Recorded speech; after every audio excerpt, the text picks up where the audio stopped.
পোনপ্ৰথমে মই প্ৰভু যীশু খ্ৰীষ্টক ধন্যবাদ মোৰ অন্তৰৰ পৰা ধন্যবাদ দিছোঁ কিয়নো ঈশ্বৰে প্ৰভু যীশুৱে আমাক আজি পবিত্ৰ দিনত বহুত ঘাত প্ৰতিঘাতৰ মাজেৰে বচাই পেলাই আনিলে আৰু আমাক সকলোকে এই সময়ত একগোট কৰি পেলাই পবিত্ৰ বাক্য শিক্ষা ল'বৰ কাৰণে আমাক সুযোগ দান দিলে। দ্বিতীয়তে মই আপোনালোক সকলো মিডিয়া আমাৰ ভাই বন্ধুসকলক ধন্যবাদ জ্ঞাপন কৰিছোঁ এই পবিত্ৰ দিনত পবিত্ৰ কথাবোৰ বিলাবলৈ আজি আপোনালোকৰ মিডিয়াৰ থ্ৰুদি আমি সক্ষম হ'লোঁ।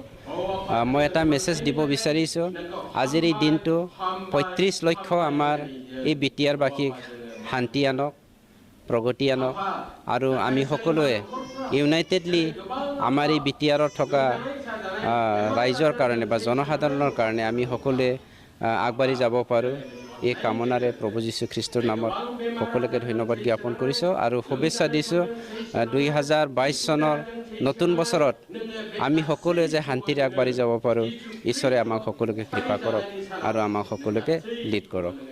Thank U.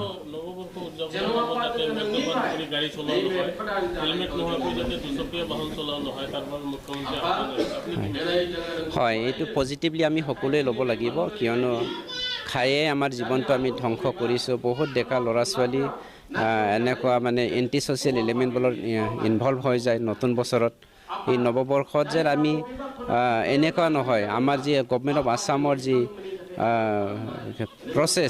প্ৰচেষ্টা বা যিটো চিন্তাধাৰা এইটো আমি সকলোৱে লাগিব আৰু সকলোৱে সহায় কৰিব লাগিব।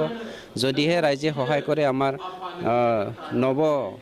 মানে কি কয় নতুন জেনেৰেশ্যনে যেন আমাক চৰকাৰক সহায় কৰে এই কামনাৰে মই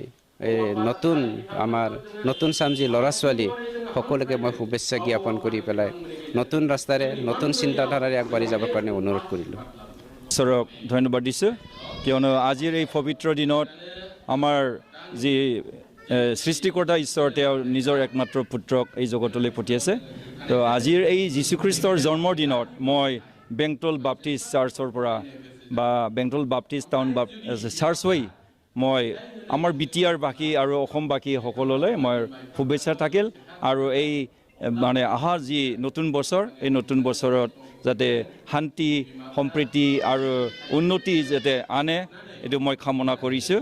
আৰু নতুন বছৰৰ যিটো আমাৰ মাননীয় মুখ্যমন্ত্ৰী মহোদয় শ্ৰীযুত হিমন্ত বিশ্ব শৰ্মাই লোৱা পদ্ধতি যে নতুন বছৰ বা ৩১ আৰু ১ তাৰিখ এইটো ড্ৰাই ডে হিচাপে অৰ্ডাৰ দিছে। এইটো মই ৱেলকাম কৰিছোঁ কাৰণ আমাৰ বহুত নৱপ্ৰজন্ম যুৱ যুৱতীসকল মদ পান কৰি পেলাই নতুন বছৰৰ দিনাখন বহুত মৃত্যু হয়। সেইটো যেনে নহয় মই এইটো কামনা কৰিছোঁ। ধন্যবাদ।